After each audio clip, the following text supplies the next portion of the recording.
With guardrails for the president on the line, I want to bring in MS Now senior White House reporter Vaughn Hilliard. Ben Rhodes was Deputy National Security Advisor under President Obama and is currently an MS Now political and national security analyst. I'm joined by a pair of Democratic strategists. Sawyer Hackett helped lead Julian Castro's 2020 presidential campaign. Julie Roginski is back with me. Vaughn, it seemed that Senator Ossoff appears to be touching a nerve in the White House. Why has this become so resonant? The fact is that Donald Trump is very well aware, Alicia, that Natalie Harp, a close aide of his, dating back to when he went down to Mar-a-Lago post January 6, 2021, her name is getting directly invoked. And the fact is that just a couple weeks ago, she was one of the few aides, along with Dan Scavino, that joined him on that other airplane instead of Air Force One out of Turkey. She is somebody that has had a very close relationship with him. And what we heard him yesterday do in response to being asked by the CNN reporter, our friend and a good colleague over at CNN, Kristen Holmes, it touched a nerve in a way that led the White House in response. Not only as Stephen Chung, the communications director, commenting on the suggestion and the mentioning of Natalie Harp, a close aide to the president, but also went on to attack the fact that her own kids will one day grow up to be ashamed of her asking this question here. And I just want to underscore the fact is that the White House in the middle of a war, less than 3 months out from the midterm elections, Alicia, that they are very responsive, historically have been from the first term through his campaigns to the ires of Donald Trump at any given moment. And so we absolutely should look into the fact that the White House was responsive on social media to this line of questioning and to Jon Ossoff specifically on the campaign trail for the first time that we have seen from any Democrat across the country, noting Natalie Harp's presence in the White House and the fact that the president at this moment in time is turned to her repeatedly as somebody who, in a video released by Tucker Carlson in 2024, does a lot of the social media posting directly for Donald Trump himself. So I think that this is a moment here where the White House is responsive because they understand that the name of a very close aide is being invoked. Ben, this is part of a pattern of the president attacking reporters simply because he doesn't like their question, can't answer their question. We saw that again yesterday. Take a listen. Kim Jong-un has always treated me with great respect. I get along with him. You know, he didn't like Biden, he didn't like Obama, he didn't like anybody. But I get along with him very well. No, what I'm doing is making things safer. Did he ask you specifically to scale back on those? Quiet. You're very disrespectful in front of this young man. Okay? Don't you find her disrespectful? He understands. Quiet. Who are you with? I'm with CNN. Fake news. I just wanted to follow up on the South Korea question. You're a loud, boisterous person. You're fake news. I was trying to find out if you had been talking to Kim Jong-un, if he had asked you to scale back on those military exercises. It's a real question. It's a substantive question. Ben, you worked in strategic communications during your time at the White House. Is there anything you just heard that resembles what you would consider strategic communications?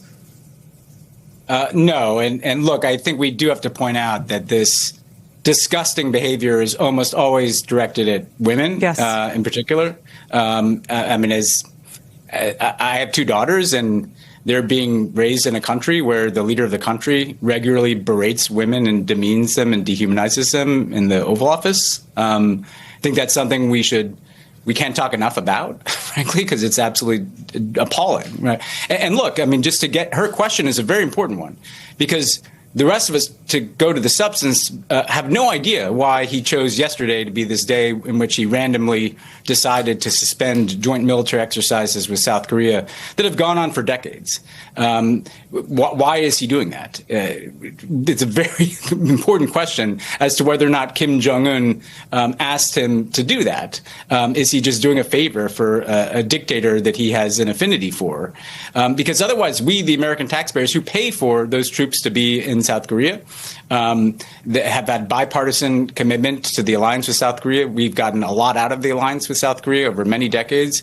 We have a right to know why it is that the President of the United States just woke up and decided to reward a dictatorial leader in North Korea like that. And Trump is not communicating anything. You're talking about strategic communications. There's not even like an effort beyond kind of aggrandizing himself. But aggrandizing himself in a very strange way. I mean, I'm not ashamed that Kim Jong-un didn't like Barack Obama. I think that's probably a good thing. I think it'd be strange if he did. So he's not, politically, he's delivering no message that can answer any of the questions people have about the war, about affordability, about the chaos emanating from the White House every day. All he can do is kind of berate, particularly female journalists, and exalt himself. And I think people are getting very tired of that.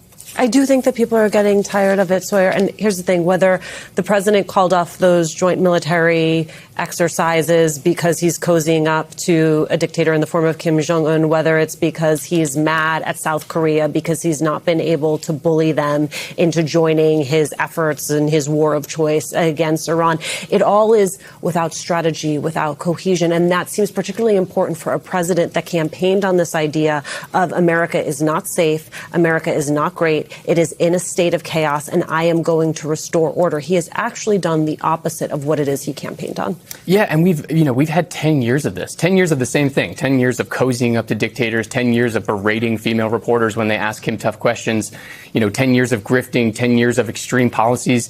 And it's extremely telling, that they reacted this way to questions about Natalie Harp, because it is extremely alarming that the president has this very intimate relationship with a very young female staffer who, reportedly slept in the Bedminster women's locker room to be closer to Trump, who writes these personal love letters to him.